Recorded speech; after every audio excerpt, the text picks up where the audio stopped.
আসসালামু আলাইকুম। ঢাকা বিশ্ববিদ্যালয়ের আরবি বিভাগের প্রাক্তন শিক্ষক মোহাম্মদ আব্দুল মাবুদ রচিত সুবিশাল গ্রন্থ আসহাবে রসুলের জীবনী কথা থেকে সাহাবীদের সংক্ষিপ্ত জীবনীতে আপনাকে স্বাগতম।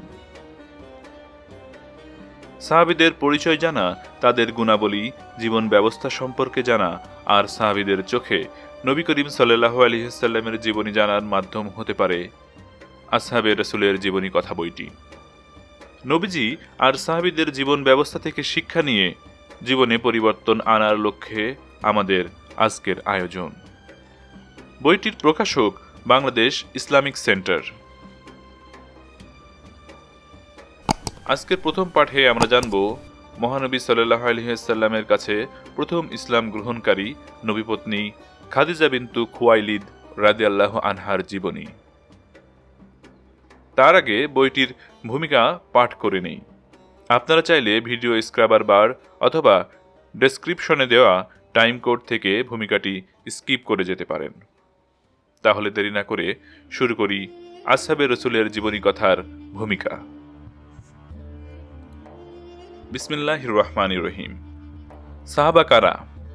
সাহাবী শব্দটি আরবি ভাষায় সুহবত শব্দের একটি রূপ। এক বচনে সাহেব ও সাহাবী এবং বহু বচনে সাহবা শব্দটি ব্যবহৃত হয়। আবিধানিক অর্থে সঙ্গী, সাথী, সহচর, একসাথে জীবনযাপনকারী অথবা সহচর্যে অবস্থানকারী। ইসলামী পরিভাষায় সাহাবা শব্দটি দ্বারা রাসূলুল্লাহ সাল্লাল্লাহু আলাইহি ওয়াসাল্লামের সঙ্গী সাথীদের বোঝায়। সাহেব শব্দটির বহু বচনে আরও কয়েকটি রূপ আছে, তবে রাসূলুল্লাহ সাল্লাল্লাহু আলাইহি ওয়াসাল্লামের সাথী সঙ্গীদের বোঝানোর জন্য সাহেবের বহু বচনে সাহাবা ছাড়া আসহাব ও সাহব ও ব্যবহৃত হয়ে থাকে। আল্লামা ইবনে হাজার আল ইসাবা ফি তামজিস সাহাবা গ্রন্থে সাহাবীর সংজ্ঞা দিতে বলেন, সাহাবী সেই ব্যক্তি যিনি রাসূলুল্লাহ সাল্লাল্লাহু আলাইহি ওয়াসাল্লামের প্রতি ঈমান সহকারে তার সাক্ষাৎ লাভ করেছেন এবং ইসলামের ওপরেই মৃত্যুবরণ করেছেন। উপরোক্ত সংজ্ঞায় সাহাবী হওয়ার তিনটি শর্ত আরোপ করা হয়েছে। রাসূলুল্লাহ সাল্লাল্লাহু আলাইহি ওয়াসাল্লামের প্রতি ঈমান, 2 ঈমানের অবস্থায় তার সাথে সাক্ষাৎ অর্থাৎ আল্লিকা, ইসলামের উপরেই মৃত্যুবরণ অর্থাৎ মৌত আলাল ইসলাম। প্রথম শর্তটি দ্বারা এমন লোক সাহাবী বলে গণ্য হবে না যারা রাসূলুল্লাহ সাল্লাল্লাহু আলাইহি ওয়াসাল্লামের সাক্ষাৎ তো লাভ করেছে কিন্তু ঈমান আনেননি, যেমন আবু জাহল, আবু লাহাব প্রমুখ মক্কার কাফির বৃন্দ। দ্বিতীয় শর্ত অর্থাৎ সাক্ষাৎ দ্বারা এমন ব্যক্তিও সাহাবী বলে গণ্য হবেন যিনি হুজুরের তো সাক্ষাৎ লাভ করেছেন কিন্তু অন্ধত্ব বা এই জাতীয় কোনো অক্ষমতার কারণে চোখে দেখার সৌভাগ্য থেকে বঞ্চিত হয়েছেন, যেমন অন্ধ সাহাবী আব্দুল্লাহ ইবনে উম্মে মাকতুম রাদিয়াল্লাহু আনহু। তৃতীয় শর্ত অর্থাৎ মৌত আল ইসলাম দ্বারা এমন লোকও সাহাবী দলে শামিল হবেন যারা ঈমান অবস্থায় রাসূলুল্লাহ সাল্লাল্লাহু আলাইহি ওয়াসাল্লামের সাক্ষাৎ লাভে ধন্য হয়েছেন, তারপর মুরতাদ হয়ে গেছেন অর্থাৎ ধর্মত্যাগী হয়েছেন, তারপর আবার ইসলাম গ্রহণ করে মুসলমান হিসেবে মৃত্যুবরণ করেছেন। পুনরায় ইসলাম গ্রহণের পর নতুন করে রাসূলুল্লাহ সাল্লাল্লাহু আলাইহি ওয়াসাল্লামের সাক্ষাৎ না লাভ করলেও তিনি সাহাবী বলে গণ্য হবেন। এটাই সর্বাধিক সঠিক, যেমন হযরত আশআশ ইবনে কায়েস রাদিয়াল্লাহু আনহু ও আরও অনেকে। হাদিস বিশারদগণ আশআশ ইবনে কায়েসকে সাহাবীদের মধ্যে গণ্য করে তার বর্ণিত হাদিস সহিহ ও মুসনাদ গ্রন্থসমূহে সংকলন করেছেন, অথচ তিনি ইসলাম গ্রহণের পর মুরতাদ হয়ে যান এবং হযরত আবু বকর রাদিয়াল্লাহু আনহুর খিলাফতকালে আবার ইসলামে ফিরে আসেন। শেষোক্ত শর্তের ভিত্তিতে এমন ব্যক্তি সাহাবী বলে গণ্য হবেন না যে ইসলামের অবস্থায় রাসূলুল্লাহ সাল্লাল্লাহু আলাইহি ওয়াসাল্লামের সাক্ষাৎ লাভ করেছে কিন্তু পরে মুরতাদ অবস্থায় মারা গেছে, যেমন আব্দুল্লাহ ইবনে জাহাশ আল আসাদি। সে মুসলমান হয়ে হাবশায় হিজরত করার পর খ্রিস্টান হয়ে যায় এবং সেখানে মুরতাদ অবস্থায় মারা যায়। তাছাড়া আব্দুল্লাহ ইবনে খাতাল, রাইব ইবনে উমাইয়া প্রমুখ মুরতাদ ব্যক্তিবর্গ। উপরোক্ত সংজ্ঞা অনুযায়ী ঈমান সহকারে রাসূলুল্লাহ সাল্লাল্লাহু আলাইহি ওয়াসাল্লামের সাক্ষাতের পর তার সহচর্য বেশি বা অল্প দিনের জন্যই হোক রাসূলুল্লাহ সাল্লাল্লাহু আলাইহি ওয়াসাল্লামের থেকে হাদিস বর্ণনা করুক বা না করুক, রাসূলুল্লাহর সঙ্গে কোনো যুদ্ধে অংশগ্রহণ করুক বা না করুক, এমনকি যে ব্যক্তির জীবনে মুহূর্তের জন্য রাসূলুল্লাহ সাল্লাল্লাহু আলাইহি ওয়াসাল্লামের সাক্ষাৎ লাভ ঘটেছে এবং ঈমানের অবস্থায় মৃত্যুবরণ করেছে, এমন সকলেই সাহাবীদের অন্তর্ভুক্ত। উল্লেখিত সংজ্ঞার শর্তাবলী জিনদের ক্ষেত্রেও প্রযোজ্য। জিনরাও সাহাবী ছিলেন। কোরআন মাজিদে এমন কিছু জিনের কথা বলা হয়েছে যারা রাসূলুল্লাহ সাল্লাল্লাহু আলাইহি সাল্লামের কোরআন তেলাওয়াত শুনে ঈমান এনেছিলেন, নিঃসন্দেহে তারা অতি মর্যাদাবান সাহাবা ছিলেন। সাহাবীর উল্লেখিত সংজ্ঞাটি ইমাম বুখারী, ইমাম আহমদ ইবনে হাম্বল সহ অধিকাংশ পণ্ডিতের নিকট সর্বাধিক সঠিক বলে বিবেচিত।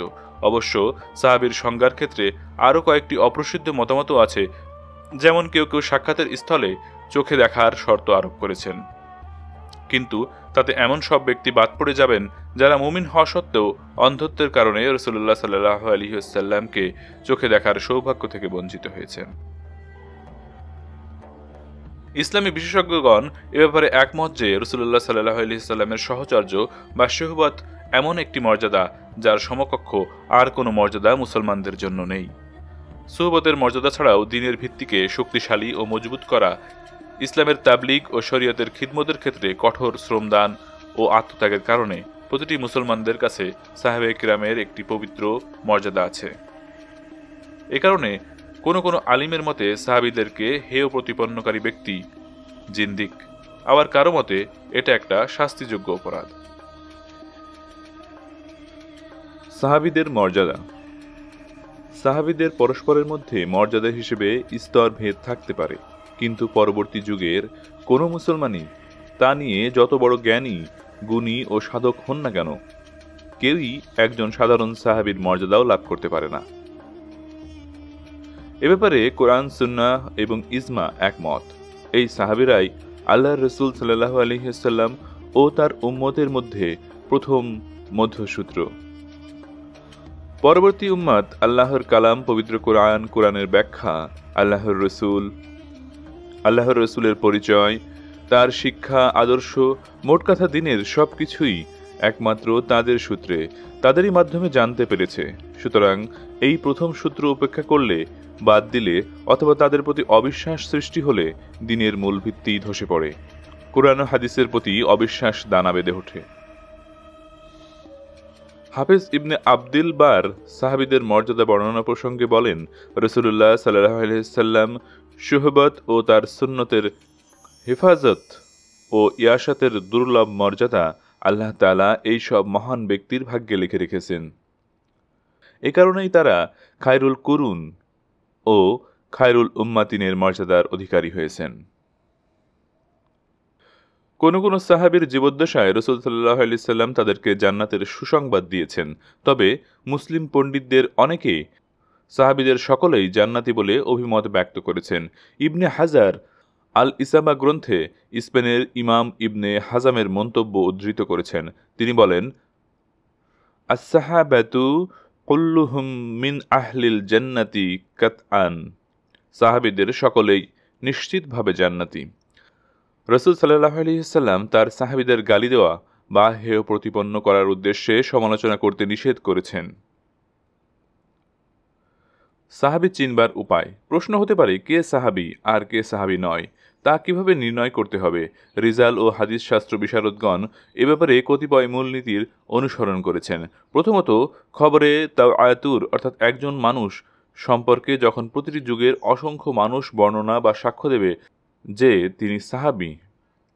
দ্বিতীয়ত, খবরে মাশহুর অর্থাৎ প্রতিটি যুগের প্রচুর সংখ্যক মানুষ সাক্ষ্য দিবে যে অমুক সাহাবী। তৃতীয়ত, কোনো একজন সাহাবীর বর্ণনা বা সাক্ষ্যের ভিত্তিতে।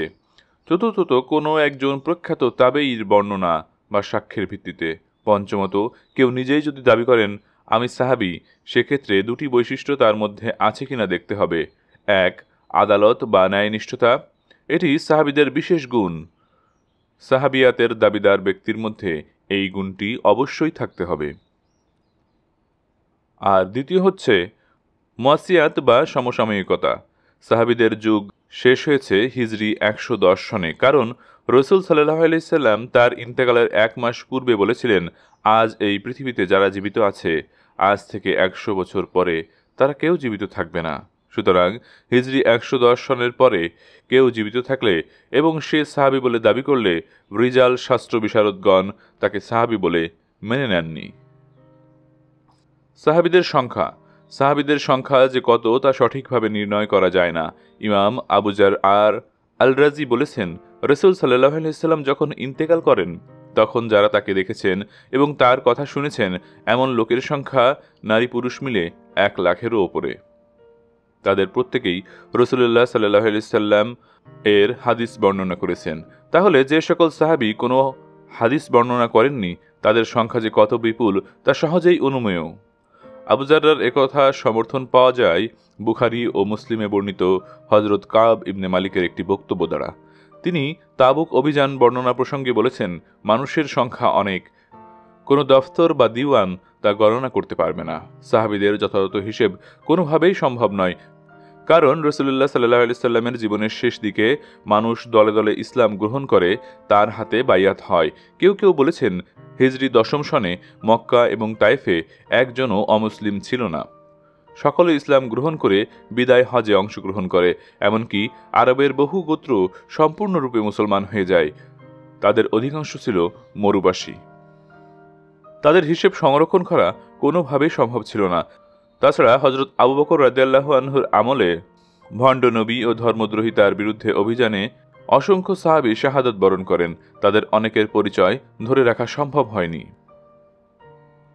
রাসূলুল্লাহ সাল্লাল্লাহু আলাইহি সাল্লাম বলেছেন, আমার উম্মতদের মধ্যে সর্বোত্তম লোক হচ্ছে আমার যুগের লোকেরা, তারপর তার পরের যুগের লোকেরা, তারপর তার পরের যুগের লোকেরা, তারপর এমন একদল লোকের আবির্ভাব হবে যাদের কওম হবে তাদের সাক্ষ্যের অগ্রগামী। তাদের কাছে সাক্ষী চাওয়ার আগেই তারা সাক্ষ্য দেবে। তোমরা আমাদের সাহাবীদের গালি দেবে না, কসম সেই সত্তার যার হাতে আমার জীবন। তোমাদের কেউ যদি উহুদ পাহাড় পরিমাণ সোনাও ব্যয় করো, তবুও তাদের যে কোনো একজনের মুদ বা তার অর্ধেক পরিমাণ জবের সমতুল্য হবে না। রাসূলুল্লাহ সাল্লাল্লাহু আলাইহি সাল্লাম থেকে ইবনে আব্বাস রাদিয়াল্লাহু আনহু বর্ণনা করেছেন, তোমাদেরকে আল্লাহর কিতাবের যা কিছু দেওয়া হয়েছে তার উপর আমল করতে হবে। তা তরক করা সম্পর্কে তোমাদের কারো কোনো ওজর আপত্তি গ্রহণযোগ্য হবে না। যদি আল্লাহর কিতাবে কোনো সিদ্ধান্ত না পাও তাহলে আমার সুন্নতে খোঁজ করতে থাকো। যদি তাতেও না পাওয়া যায় তাহলে আমার সাহাবীদের কথায় তালাশ করতে হবে। আমার সাহাবীরা আকাশের তারকা সদৃশ্য, তার কোনো একটিকে তোমরা গ্রহণ করলে সঠিক পথ পাবে।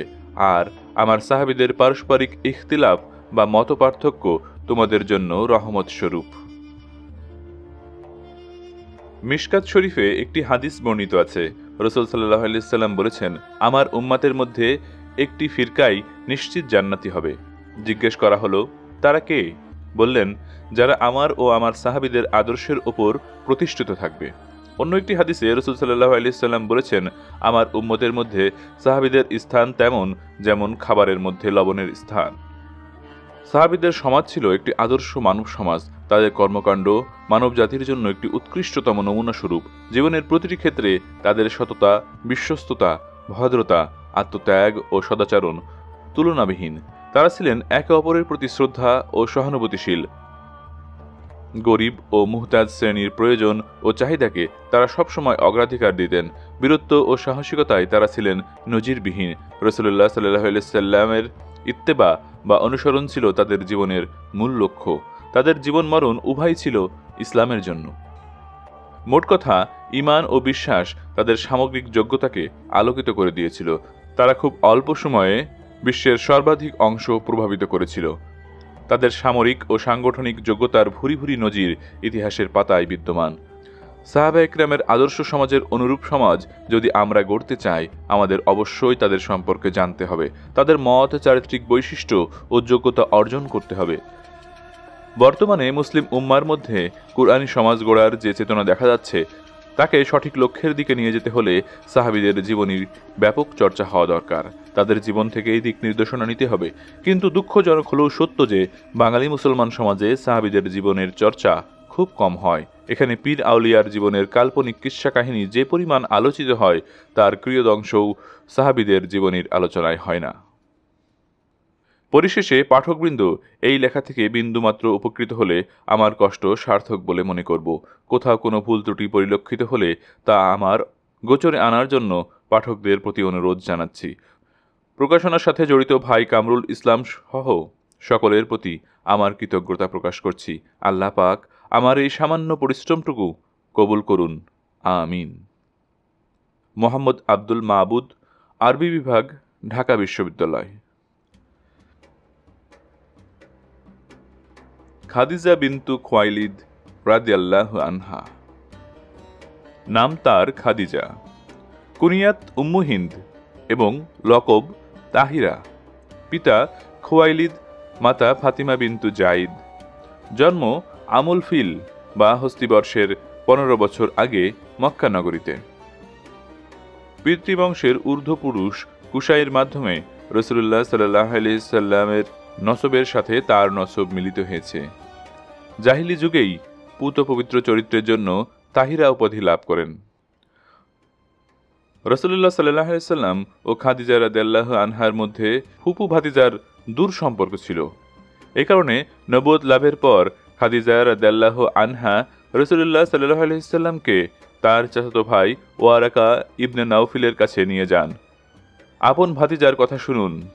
সম্ভবত বংশগত সম্পর্কের ভিত্তিতেই তিনি একথা বলেছিলেন।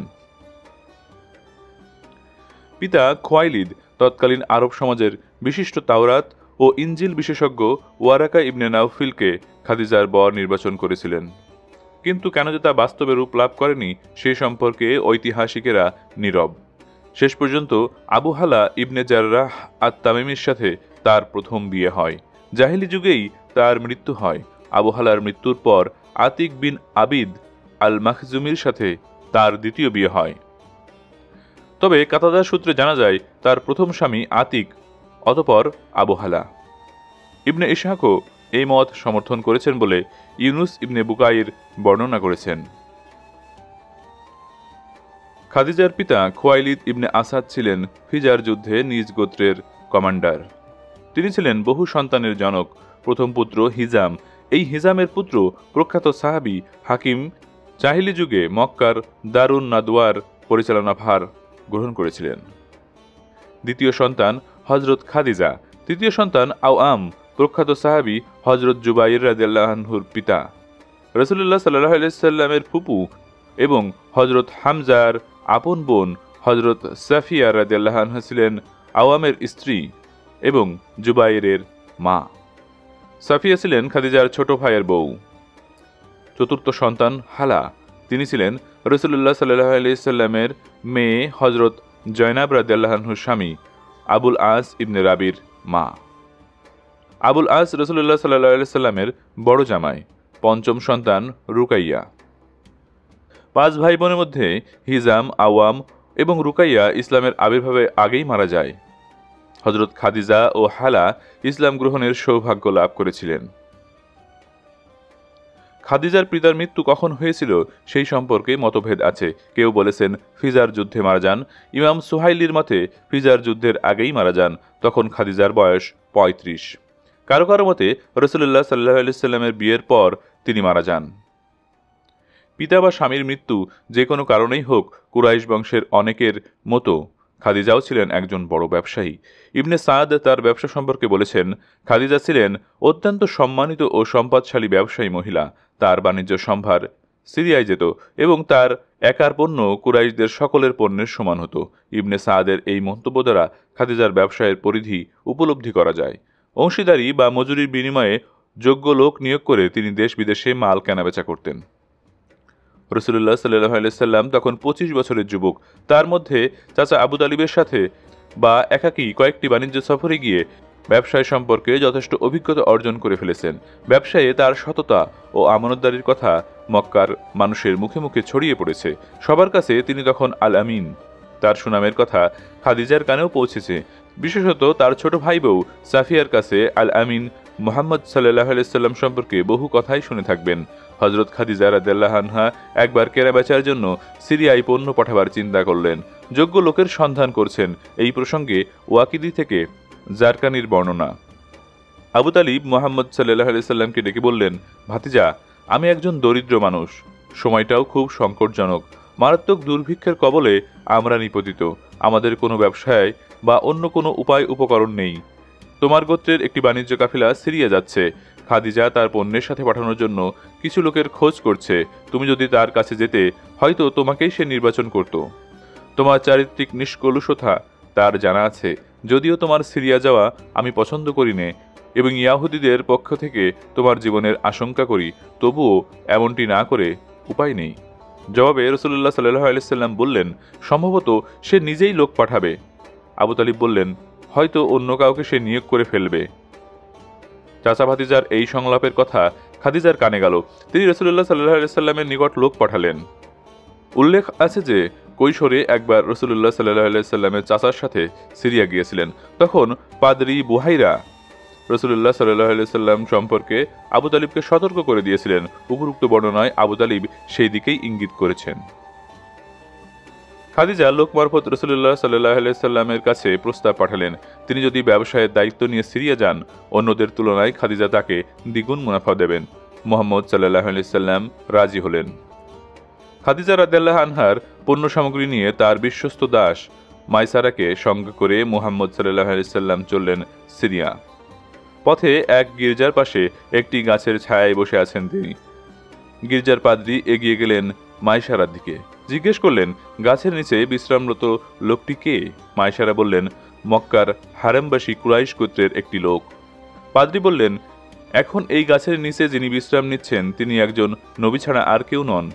ঐতিহাসিকেরা এই পাদ্রীর নাম নাস্তুরাহ বলে উল্লেখ করেছেন। তবে ইবনে হাজার আসকালানী এই পাদ্রীর নাম বুহাইরা বলেছেন। তিনি আরও বলেছেন, এই বাণিজ্যিক সম্ভার নিয়ে রাসূলুল্লাহ সাল্লাল্লাহু আলাইহি সাল্লাম বসরার বাজারে গিয়েছিলেন। তাবারি ইবনে শিহাব জুহুরি থেকে বর্ণনা করেছেন, রাসূলুল্লাহ সাল্লাল্লাহু আলাইহি সাল্লাম খাদিজার পণ্য নিয়ে সিরিয়া নয়, বরং ইয়েমেনের এক হাবশী বাজারে গিয়েছিলেন। তবে সিরিয়া যাওয়ার বর্ণনাটাই সর্বাধিক প্রসিদ্ধ। রাসূলুল্লাহ সাল্লাল্লাহু আলাইহি সাল্লাম সিরিয়ার বাজারে পণ্যদ্রব্য বিক্রি করলেন এবং যা কেনার তা কিনলেন। তারপর মাইসারাকে সঙ্গে করে মক্কার পথে রওনা হলেন। পথে মাইসারা লক্ষ্য করলেন রাসূলুল্লাহ সাল্লাল্লাহু আলাইহি সাল্লাম তার উটের উপর সওয়ার হয়ে চলছেন, আর দুজন ফেরেশতা দুপুরের প্রচণ্ড রোদে তার উপর ছায়া বিস্তার করে রেখেছে। এভাবে মক্কায় ফিরে খাদিজার পণ্য সামগ্রী বিক্রি করলেন। ব্যবসায়ে এবার দ্বিগুণ অথবা দ্বিগুণের কাছাকাছি মুনাফা হল। বাড়ি ফিরে বিশ্বস্ত ভৃত্য মাইসারা তার মনিব খাদিজার নিকট পাদ্রীর মন্তব্য এবং সফরের অলৌকিক ঘটনাবলী সবিস্তারে বর্ণনা করলেন।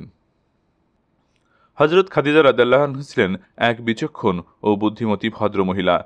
তার ধন সম্পদ, ভদ্রতা ও লৌকিকতায় মক্কার সর্বস্তরের মানুষ মুগ্ধ ছিল। অনেক অভিজাত কুরাইশ যুবকই তাকে সহধর্মিণী হিসেবে লাভ করার প্রত্যাশী ছিলেন। তিনি তাদের সকলকে প্রত্যাখ্যান করেন। মাইসারার মুখে সবকিছু শুনে খাদিজা রাদিয়াল্লাহু আনহা নিজেই রাসূলুল্লাহ সাল্লাল্লাহু আলাইহি সাল্লামের নিকট বিয়ের পয়গাম পাঠান। বিয়ের প্রস্তাব কিভাবে এবং কেমন করে হয়েছিল সেই সম্পর্কে নানা রকম বর্ণনা রয়েছে। তবে খাদিজাই যে সর্বপ্রথম রাসূলুল্লাহ সাল্লাল্লাহু আলাইহি সাল্লামের নিকট প্রস্তাবটি পেশ করেছেন সেই ব্যাপারে সব বর্ণনায় একমত। একটি বর্ণনায় এসেছে, খাদিজা রাদিয়াল্লাহু আনহা নিজেই রাসূলুল্লাহ সাল্লাল্লাহু আলাইহি সাল্লামের সাথে কথা বলেন এবং তার পিতার নিকট প্রস্তাবটি উপস্থাপন করার জন্য অনুরোধ করেন, কিন্তু তিনি অস্বীকৃতি জানান এই যে দারিদ্র্যের কারণে হয়তো খাদিজার পিতা তাকে প্রত্যাখ্যান করবেন। অবশেষে খাদিজার পিতা যখন অতিরিক্ত মদ পান করে মাতাল অবস্থায় ছিলেন, তখন খাদিজা নিজেই বিষয়টি তার কাছে উপস্থাপন করেন এবং সম্মতি আদায় করেন। কিন্তু সুস্থ হয়ে আবার তিনি বেঁকে বসেন। তবে খাদিজা পুনরায় তার সম্মতি আদায় করেন।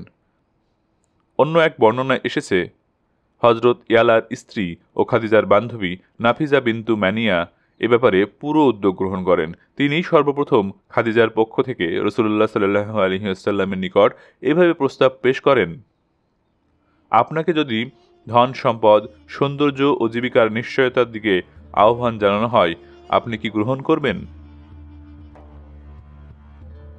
কথা পাকাপাকি হয়ে গেল। নির্ধারিত তারিখে আবু তালিব, হামজা সহ রাসূলুল্লাহ সাল্লাল্লাহু আলাইহি সাল্লামের খানদানের আরও কিছু ব্যক্তি খাদিজার বাড়ি উপস্থিত হলেন। খাদিজাও তার খানদানের বিশিষ্ট ব্যক্তিবর্গকে দাওয়াত করেছিলেন। সকলের উপস্থিতিতে আবু তালিব বিয়ের খুতবা পাঠ করলেন। সাহিত্যিক উৎকর্ষের দিক দিয়ে এই খুতবা জাহিলি যুগের আরবি গদ্য সাহিত্যে বিশেষ স্থান অধিকার করে আছে। 500 স্বর্ণ মুদ্রা মোহর ধার্য হয়। খাদিজা নিজেই উভয় পক্ষের যাবতীয় খরচ বহন করেছিলেন। তিনি 2 উকিয়া সোনা ও রূপো রাসূলুল্লাহ সাল্লাল্লাহু আলাইহি সাল্লামের নিকট পাঠান এবং তা দিয়ে উভয়ের পোশাক এবং ওয়ালিমার বন্দোবস্ত করতে বললেন। এভাবে হযরত খাদিজা হলেন উম্মুল মুমিনিন। এটা নবুয়ত প্রকাশের 15 বছর পূর্বের ঘটনা। সেই সময় তাদের উভয়ের বয়সের সম্পর্কে সিরাত বিশেষজ্ঞদের মতপার্থক্য থাকলেও সর্বাধিক সঠিক মতানুযায়ী রাসূলুল্লাহ সাল্লাল্লাহু আলাইহি সাল্লামের বয়স ছিল 25 এবং খাদিজা রাদিয়াল্লাহু আনহার বয়স ছিল 40। বিয়ের 15 বছর পর নবী করিম সাল্লাল্লাহু আলাইহি সাল্লাম নবুয়ত লাভ করলেন। তিনি খাদিজাকে সর্বপ্রথম এই বিষয়ে অবহিত করেন। পূর্ব থেকেই খাদিজা রাসূলুল্লাহ সাল্লাল্লাহু আলাইহি সাল্লামের নবী হওয়া সম্পর্কে দৃঢ় প্রত্যয়ী ছিলেন। সহিহ বুখারীর ওহীর সূচনা অধ্যায়ে একটি হাদিসে বিষয়টির বিস্তারিত আলোচনা এসেছে। হযরত আয়েশা রাদিয়াল্লাহু আনহা বলেন, রাসূলুল্লাহ সাল্লাল্লাহু আলাইহি সাল্লামের প্রতি প্রথম ওহীর সূচনা হয় ঘুমে সত্য স্বপ্নের মাধ্যমে।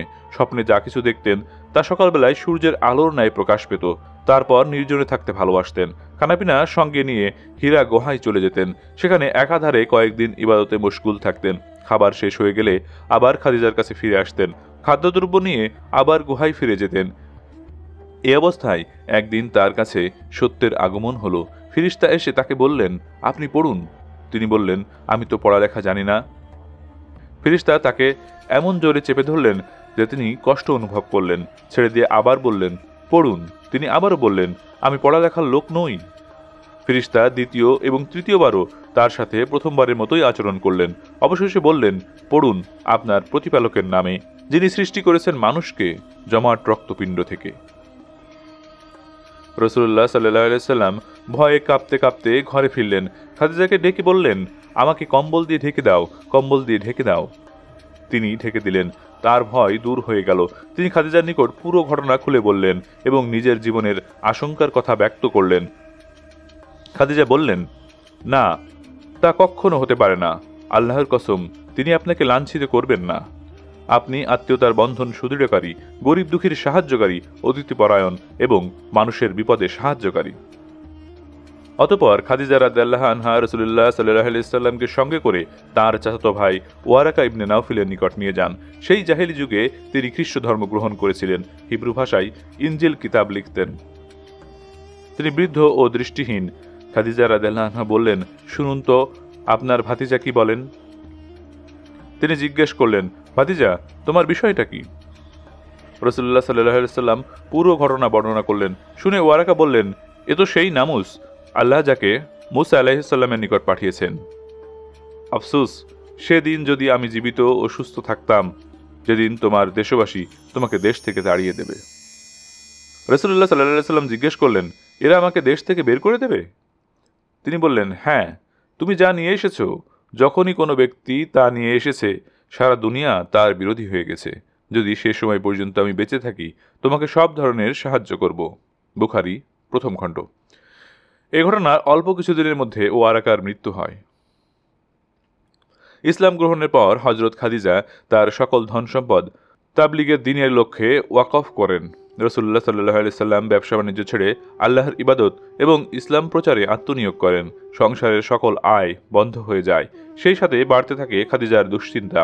তিনি ধৈর্য ও সহনশীলতার সাথে সব প্রতিকূল অবস্থার মোকাবেলা করেন।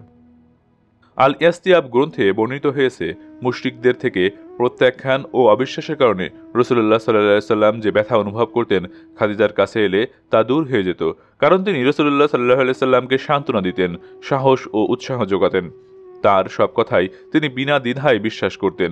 মুশরিকদের সকল অমার্জিত আচরণ তিনি রাসূলুল্লাহ সাল্লাল্লাহু আলাইহি সাল্লামের কাছে অত্যন্ত হালকা ও তুচ্ছভাবে তুলে ধরতেন। নবুয়তের ৭ম বছর মুহররম মাসে কুরাইশরা মুসলমানদের বয়কট করে। তারা শিয়াবে আবু তালিবে আশ্রয় গ্রহণ করে। রাসূলুল্লাহ সাল্লাল্লাহু আলাইহি সাল্লামের সাথে খাদিজাও সেখানে অন্তরীণ হন। প্রায় ৩টি বছর বনি হাশিম দারুণ দুর্ভিক্ষের মধ্যে অতিবাহিত করে।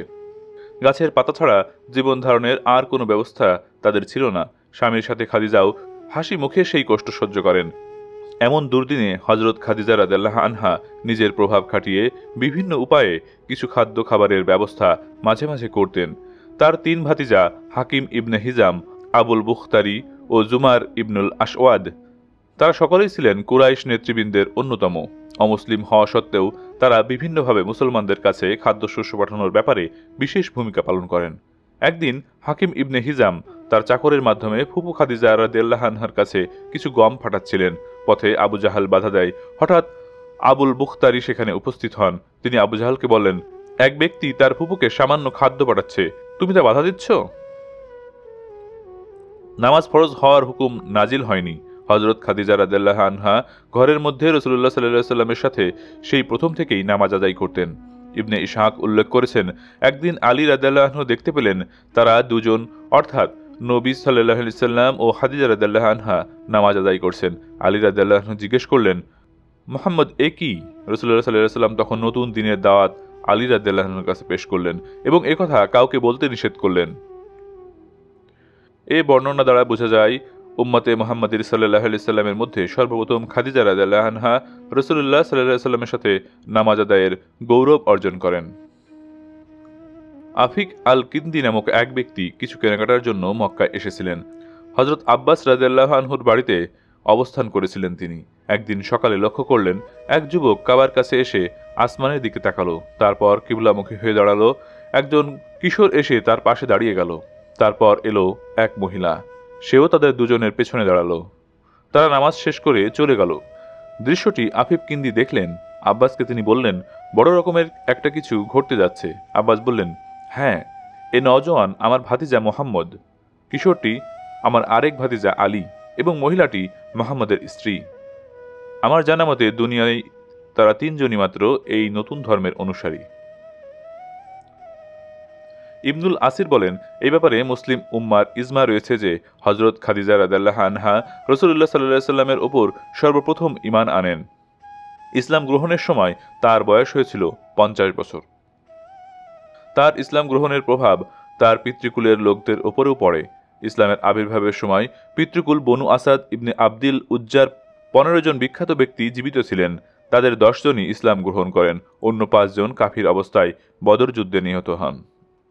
রাসূলুল্লাহ সাল্লাল্লাহু আলাইহি সাল্লামের সাথে 25 বছর দাম্পত্য জীবন অতিবাহিত করার পর নবুয়তের 10ম বছরে 10ই রমজান 65 বছর বয়সে হযরত খাদিজা মক্কায় ইন্তিকাল করেন। জানাজার নামাজের বিধান তখনও প্রচলিত হয়নি, সুতরাং বিনা জানাজায় তাকে মক্কার কবরস্থান জান্নাতুল মুআল্লায় দাফন করা হয়। হযরত নবী করিম সাল্লাল্লাহু আলাইহি সাল্লাম নিজেই তার লাশ কবরে নামান। খাদিজা রাদিয়াল্লাহু আনহার ওফাতের অল্প কিছুদিন পর রাসূলুল্লাহ সাল্লাল্লাহু আলাইহি সাল্লামের বিশেষ হিতাকাঙ্ক্ষী চাচা আবু তালিব মারা যান। অবশ্য আল ইয়াসতিবের একটি বর্ণনায় বলা হয়েছে, আবু তালিবের মৃত্যুর 3 দিন পর খাদিজা ইন্তিকাল করেন। বিপদে আপদে এই চাচাই রাসূলুল্লাহ সাল্লাল্লাহু আলাইহি সাল্লামকে নানাভাবে সাহায্য করতেন। রাসূলুল্লাহ সাল্লাল্লাহু আলাইহি সাল্লামের 2 নিকটাত্মীয়ের ওফাতের কারণে মুসলিম উম্মার নিকট এই বছরটি আমুল হুজন বা শোকের বছর নামে অভিহিত হয়েছে। হযরত খাদিজা রাদিয়াল্লাহু আনহা ছিলেন বহু সন্তানের জননী। প্রথম স্বামী আবু হালার ঔরসে হালা ও হিন্দ নামে 2 ছেলের জন্ম হয়। তারা উভয়ে ইসলাম গ্রহণ করে রাসূলুল্লাহ সাল্লাল্লাহু আলাইহি সাল্লামের সাহাবী হওয়ার গৌরব অর্জন করেন। হিন্দ বদর মতান্তরে উহুদ যুদ্ধে রাসূলুল্লাহ সাল্লাল্লাহু আলাইহি সাল্লামের সাথে অংশগ্রহণ করেন। তিনি ছিলেন একজন প্রাঞ্জলভাষী বাগ্মী। উটের যুদ্ধে আলী রাদিয়াল্লাহু আনহুর পক্ষে শাহাদত বরণ করেন। দ্বিতীয় স্বামী আতিকের ঔরসে হিন্দা নাম্মি নামে এক মেয়ে জন্মগ্রহণ করেন। তিনিও ইসলাম গ্রহণ করে সাহাবী হওয়ার গৌরব অর্জন করেন। অবশ্য অন্য একটি বর্ণনা মতে প্রথম পক্ষে তার 3টি সন্তান জন্মলাভ করে। 2 ছেলে হিন্দ ও হারিস। হারিসকে এক কাফির কাবার রুকনে ইয়ামিনীর নিকট শহীদ করে ফেলে। এক কন্যা জাইনাব, আর দ্বিতীয় পক্ষের কন্যাটি কুনিয়াত ছিল উম্মি মুহাম্মদ। রাসূল করিম সাল্লাল্লাহু আলাইহি সাল্লামের পবিত্র ঔরসে জন্মগ্রহণ করেন তার 6 সন্তান। প্রথম সন্তান হযরত কাসিম অল্প বয়সে মক্কা শরীফে ইন্তিকাল করেন। তার নাম অনুসারে রাসূলুল্লাহ সাল্লাল্লাহু আলাইহি সাল্লামের কুনিয়াত হয় আবুল কাসিম। মৃত্যুর পূর্বে তিনি হাঁটি হাঁটি পা পা করে হাঁটা শিখেছিলেন। দ্বিতীয় সন্তান হযরত জয়নব। তৃতীয় সন্তান হযরত আব্দুল্লাহ। তিনি নবুয়ত প্রাপ্তির পর জন্মলাভ করেছিলেন। অল্প বয়সে ইন্তেকাল করেন। চতুর্থ সন্তান হযরত রুকাইয়া। পঞ্চম সন্তান উম্মু কুলসুম। আর ষষ্ঠ সন্তান হযরত ফাতিমা রাদিয়াল্লাহু আনহা। উল্লেখ্য যে ইব্রাহিম ছিলেন মারিয়ার গর্ভজাত সন্তান। খাদিজা রাদিয়াল্লাহু আনহা সন্তানদের খুব আদর করতেন। আর্থিক সচ্ছলতাও ছিল। উকবার দাসী সালামাকে মজুরির বিনিময়ে সন্তানদের দেখাশোনার জন্য নিয়োজিত করেছিলেন। নবী করিম সাল্লাল্লাহু আলাইহি সাল্লামের পবিত্র স্ত্রীগণের মধ্যে হযরত খাদিজার স্থান সর্বোচ্চে। তিনি প্রথম স্ত্রী। 40 বছর বয়সে রাসূলুল্লাহ সাল্লাল্লাহু আলাইহি সাল্লামের সাথে বিয়ে হয়। তার জীবদ্দশায় নবী করিম সাল্লাল্লাহু আলাইহি সাল্লাম আর কোনো বিয়ে করেননি। ইব্রাহিম ছাড়া রাসূলুল্লাহ সাল্লাল্লাহু আলাইহি সাল্লামের সব সন্তানই তার গর্ভে পয়দা হয়েছে। উম্মুল মুমিনিন হযরত খাদিজার ফজিলত ও মর্যাদা বর্ণনা করে শেষ করা যাবে না। আমরা অবাক বিস্ময়ে লক্ষ্য করি আরবের সেই ঘোর অন্ধকার দিনে কিভাবে এক মহিলা নিঃসংকোচে রাসূলুল্লাহ সাল্লাল্লাহু আলাইহি সাল্লামের নবুয়তে বিশ্বাস স্থাপন করেছেন।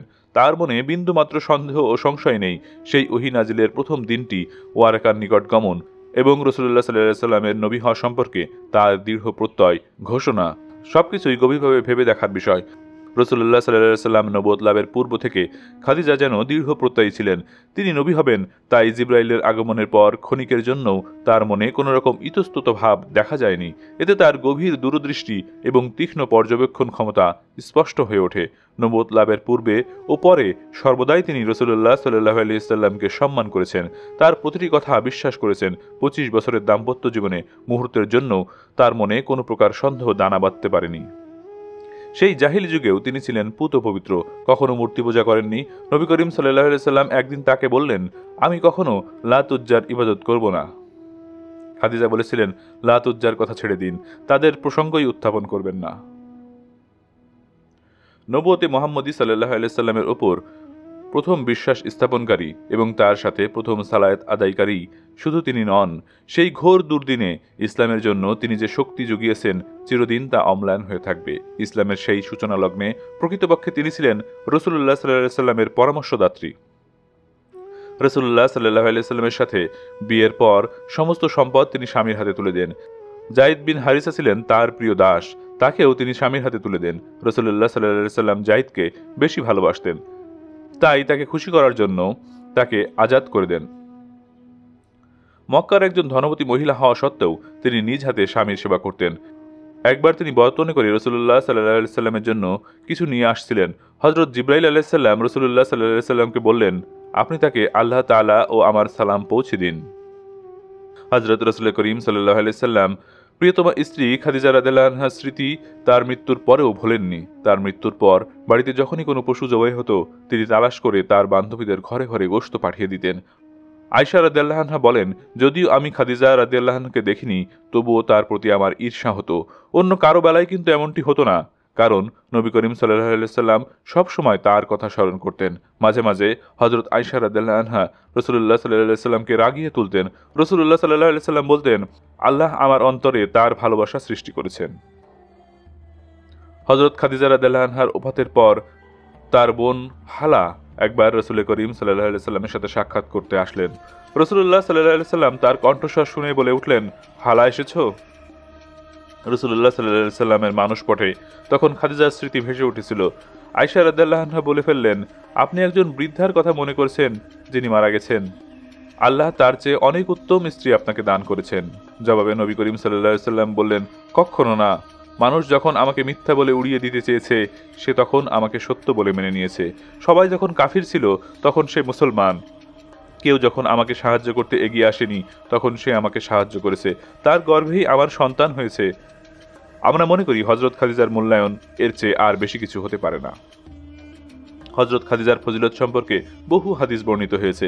সহিহ বুখারী ও মুসলিমে এসেছে, ধরা পৃষ্ঠের সর্বোত্তম নারী মরিয়ম বিনতু ইমরান ও খাদিজা বিনতু খুয়াইলিদ। হযরত জিবরাইল আলাইহিস সালাম বসে আছেন রাসূলুল্লাহ সাল্লাল্লাহু আলাইহি সাল্লামের কাছে। এমন সময় খাদিজা আসলেন। জিবরাইল আলাইহিস সালাম আল্লাহর রাসূলকে বললেন, তাকে মুক্তামণির তৈরি একটি বেহেশতি মহলের সুসংবাদ দিন। সহিহ বুখারী। এই ছিল উম্মুল মুমিনিন, প্রথম ইসলাম গ্রহণকারী, নবীজির পাশে প্রথম নামাজ আদায় করার সৌভাগ্য অর্জনকারিণী নবীপত্নী খাদিজা রাদিয়াল্লাহু আনহার সংক্ষিপ্ত জীবনী। কাহিনী সংক্ষেপের জন্য জীবনী পড়ার সময় আমরা রেফারেন্সগুলো এড়িয়ে গিয়েছি। রেফারেন্স সহ পড়তে বইটি সংগ্রহ করার জন্য অনুরোধ রইল। সবার সুস্বাস্থ্য কামনা করে আজকের মতো এখানেই বিদায় নিচ্ছি। আল্লাহ হাফেজ।